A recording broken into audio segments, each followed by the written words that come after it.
तो दोस्तों, आज की कहानी की शुरुआत एक आर्मी कैंप को दिखाते हुए होती है, जहां पर हम देखते हैं कि बहुत सारे सैनिक आर्मी की ट्रेनिंग ले रहे होते हैं। यहाँ हम इनमें से एक सोल्जर माइकल को देखते हैं, जो जल्द ही अपनी गर्लफ्रेंड को शादी करने के लिए प्रपोज करने वाला है। यहाँ पर उसका एक दोस्त उसे एडवाइस करता है कि वो तुम्हें बहुत पसंद करती है और तुम्हें शादी के लिए हाँ बोल देगी। अब रात के टाइम हम देखते हैं कि माइकल अपने घर आ चुका होता है, जहाँ पर उसकी गर्लफ्रेंड उसके लिए डिश बनाकर रखी होती है और उसी वक्त वो उसे शादी के लिए प्रपोज कर देता है। यहाँ पर हम इस लड़की का नाम एबी जान पाते हैं, जो इस वक्त उसका प्रपोजल एक्सेप्ट कर लेती है। जिसके बाद हम देखते हैं कि ये दोनों भरपूर रोमांस के लिए इंटीमेट होने लगते हैं। अब अगली सुबह हम देखते हैं कि माइकल को एक फोन आता है, जिसमें उसे बताया जाता है कि उसके डैड को हार्ट अटैक आ चुका है। लेकिन हम देखते हैं कि माइकल का अपने फादर के साथ कुछ खास रिश्ता नहीं था, जिसकी वजह से वो वहां जाने से मना कर देता है। लेकिन एबी के बहुत समझाने के बाद वो अपने फादर से मिलने के लिए चला जाता है। हम देखते हैं माइकल के पहुंचने के बाद वो देखते हैं कि उसके डैड की हालत बिल्कुल ठीक है और जब उन्हें होश आता है तो एबी और माइकल मिलकर उन्हें अपने घर लेकर आते हैं। यहाँ पर एबी माइकल के डैड के घर पर पहुंचने के बाद उनका घर देखकर हैरान रह जाती है, क्योंकि उसे ये नहीं पता था कि माइकल के फादर इतने ज्यादा अमीर हैं। अगली सुबह हम देखते हैं कि एबी मार्केट से सब्जियां लाकर टेबल पर रख देती है, जिसके बाद माइकल का डैड उन्हें उठाकर ले जाकर किचन में रखने लगता है। लेकिन इसी दौरान वो गलती से माइकल के फोन को भी गिरा देता है। ऐसा देखने के बाद माइकल रोजदान पर चिल्लाने लगता है, यानी अपने डैड पर। तभी यहाँ पर एबी आकर माइकल को संभालती है। अब रात के टाइम वो माइकल को समझाती है कि तुम्हें अपने डैड के साथ ऐसा बिहेव नहीं करना चाहिए। तब यहाँ पर माइकल एबी को बताता है कि बचपन से ही मुझे अपने डैड की बहुत जरूरत थी, लेकिन आज तक वो कभी मेरी जरूरत के टाइम पर मेरे साथ नहीं थे। इस दौरान उसके डैड रोजदान भी उसकी बातें सुन रहे होते हैं। तब एबी कहती है कि वो सब पुरानी बातें थी, लेकिन इस वक्त मैं तुम्हारे साथ एक अच्छी फैमिली बनाना चाहती हूँ और तुम्हें अपना सारा पास्ट भूलकर एक नई शुरुआत करनी चाहिए। अब थोड़ी देर बाद देखते हैं कि रोजदान माइकल के पास जाते हैं और उससे अपने किए की माफी मांगते हैं। यहाँ पर वो कहते हैं कि मैं इस बात को बिल्कुल मानता हूँ कि मैं आज तक तुम्हें कभी टाइम नहीं दे पाया, लेकिन मैं तुम्हारे बच्चे को अपना सारा टाइम देना चाहता हूँ। जिसकी वजह से माइकल काफी इमोशनल हो जाता है और वो अपने पिता को गले से लगाकर उनकी बात को मान जाता है और उन्हें माफ कर देता है। जिसके बाद हम देखते हैं कि अब ये तीनों लोग एक साथ मिलकर डिनर करते हैं। यहाँ पर माइकल के डैड उसे कुछ पैसे देते हैं, क्योंकि माइकल ने घर बनाने के लिए बहुत सारा लोन भी ले रखा था। अब अगली सुबह हम देखते हैं कि माइकल फिर से अपने कैंप में आ चुका है। यहाँ पर कमांडर सैनिकों से बोलता है कि हमारे बॉर्डर पर कुछ आतंकवादी घुस आए हैं और सारे लोग अपनी अपनी फैमिली के साथ थोड़ा टाइम स्पेंड कर लो, क्योंकि ये नहीं पता कि कौन वहां से लौट कर आएगा। अब माइकल भी एबी से मिलने जाता है और उसे सारी बात बता देता है। वो कहता है कि मेरे जाने के बाद मेरे पिता का ध्यान रखना। अब अगली सुबह होते ही हम उसे फिर से कैंप में देखते हैं, जहां उनका कमांडर उनको ऑपरेशन बता रहा होता है। जिसके बाद हम देखते हैं कि माइकल अपने दोस्त के पास जाता है, लेकिन उसका दोस्त काफी ज्यादा नर्वस था, क्योंकि वो लोग एक खतरनाक जंग पर जा रहे थे। यहाँ पर माइकल का दोस्त घबरा कर उससे बोलता है कि अगर मुझे कुछ हो गया तो मेरी फैमिली का आखिर क्या होगा। तब यहाँ पर माइकल उसका हौसला अफजाई करते हुए बोलता है कि हमें कुछ नहीं होगा, हम सही सलामत घर वापस आ जाएंगे।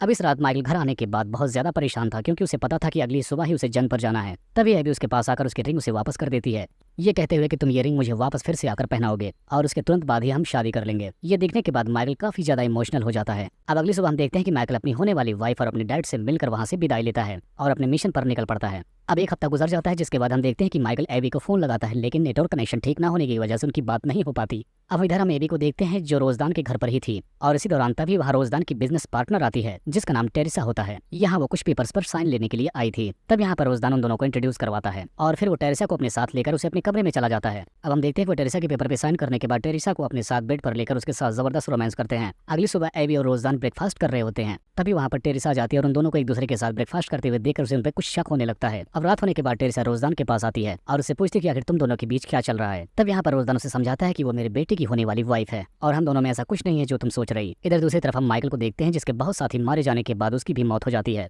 अब उसकी मौत की खबर सुनने के बाद रोजदान और एबी दोनों बुरी तरीके से टूट जाते हैं। अब हम देखते हैं कि थोड़ा टाइम बीतने के बाद एबी रोजदान का घर छोड़कर वहां से जाने लगती है, क्योंकि अब उसका माइकल नहीं रहा। लेकिन रोजदान उसे अपने घर पर ही रहने के लिए रोकता है, क्योंकि उसे पता था कि एबी पूरी तरीके से टूट चुकी है और मेरे अलावा इसका कोई सहारा भी नहीं है। अब हम देखते हैं कि एबी यहीं पर रहने लगती है, लेकिन वो एकदम शांत हो गई थी। वो किसी से कुछ भी बात नहीं करती, बस वो ड्रिंक भी करने लगी थी। अब एक रात जब वो ज्यादा नशे में थी तो रोजदान उसे उसके उठाकर कमरे में लेकर छोड़ता है। अब नशे की हालत में एबी को रोजदान में माइकल नजर आने लगता है, जिसकी वजह से उसका हाथ पकड़ लेती है और उसे खींचकर अपनी तरफ किस करने लगती है। लेकिन रोजदान को ये सब कुछ सही नहीं लग रहा था, जिसकी वजह से वो वहां से जाने लगता है। अब देखते हैं हम सब सुबह हो जाती है, तब ये दोनों रात में हुए इंसिडेंट्स के बारे में बात करने लगते हैं। यहाँ इस बात के लिए एबी रोजदान से माफी मांगती है। तब रोजदान उससे कहता है कि इसमें तुम्हारी कोई गलती नहीं है, नशे में होने की वजह से ऐसा होता रहता है। अब हम देखते हैं कि ऐसे ही काफी दिन बीतने लगते हैं और इन दोनों के बीच काफी अच्छी खासी बैठने लगती है। यहाँ ये दोनों एक दूसरे का दुख बांटकर खुश रहने लगे थे। अब हम देखते हैं कि एक दिन रोजदान एबी को माइकल की बचपन की तस्वीरें दिखाने लगता है, जिसे देखने के बाद ये दोनों काफी ज्यादा इमोशनल हो जाते हैं। तब यहाँ पर एबी रोजदान को संभालती है और इसी बीच ये दोनों एक दूसरे के काफी ज्यादा करीब आ जाते हैं और यहाँ पर इन दोनों से रहा नहीं जाता और इंटीमेट हो जाते हैं। लेकिन थोड़े टाइम बाद एबी को एक फोन आता है, जिसमें से ये पता चलता है कि माइकल अभी भी जिंदा है। अब ये सुनने के बाद एबी ज्यादा खुश भी थी, लेकिन जो पिछली रात में वो उस बात को लेकर काफी ज्यादा दुखी भी थे।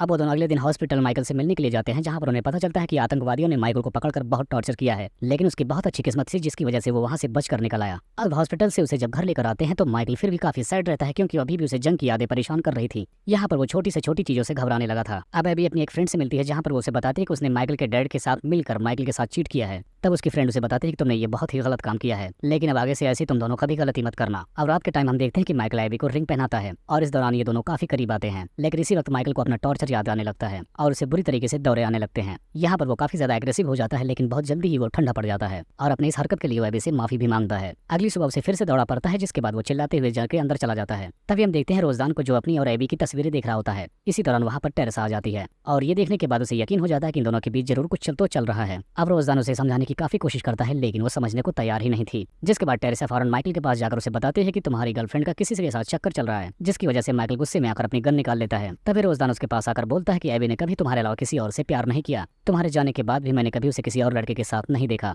लेकिन अब माइकल के दिल में शक बैठ चुका था, जिसकी वजह से वो एबी पर नजर रखने लगता है। अब जब वो एबी को उसके करीब के साथ देखता है तो वो उस पर भी गन तान देता है, जिसके बाद एबी बड़ी मुश्किल से उसे समझाकर अपने घर ले जाती है। अब घर आने के बाद वो फिर से चिल्लाने लगता है और गुस्से में आकर वो वहाँ से चला जाता है। अब वो वहाँ से सीधा एक बार में पहुंचता है, जहाँ पहुंचने के बाद उसके साथ एक लड़की फ्लर्ट करने लगती है। अब उस लड़की को अपने साथ लेकर एक रूम में जाकर उसके साथ रोमांस करने लगता है, लेकिन तभी अचानक से उसे ये बात का एहसास होता है कि वो ये गलत कर रहा है। जिसके बाद वो उस लड़की को फौरन वहाँ से जाने के लिए कहने लगता है। उधर एबी को काफी ज्यादा दुखी देखकर रोजदान उससे बात करने के लिए आता है। इसी दौरान ये दोनों फिर से एक दूसरे के काफी करीब आ जाते हैं। अब जैसे ही रोजदान घर के अंदर आता है तो एबी और रोजदान को आपस में बातें करते हुए देखता है। यहाँ इन दोनों को लगता है कि वो बाल बच गए। अब रात के टाइम जब ये तीनों डिनर करते हैं तब यहाँ पर माइकल बताता है कि वो आखिर उस जंग में कैसे आतंकवादियों से बचकर भागा। अब सारी कहानी बताने के बाद वो अपनी गन निकालता है, क्योंकि उसे इन दोनों के अफेयर के बारे में पता चल चुका था। यहाँ पर एबी उसे बहुत समझाती है, जिसकी वजह से माइकल कंफ्यूज होकर अपनी गन खुद पर ही तान लेता है। जिसके बाद हमें कुछ टाइम बाद का सीन दिखाया जाता है और इस वक्त ये तीनों अलग अलग रहने लगे थे। इसके बाद हम देखते हैं कि एक दिन रोजदान माइकल के घर पर जाता है, जहाँ पर वो उसे कहता है कि वो काफी बीमार है। जिसके बाद वो माइकल को एबी का एक लेटर भी देता है। इस लेटर में एबी माइकल से साथ किए हुए छल के लिए माफी मांगती है और ये कहते हैं कि अब वो शहर छोड़कर जा रही है। अब कुछ टाइम बाद हम देखते हैं कि रोजदान की हालत कुछ ज्यादा ही खराब होने लगती है। तब माइकल उसे मिलने आता है, रोजदान की गलतियों को माफ कर उसे गले से लगा लेता है और इसी को दिखाते हुए इस कहानी का यहीं पर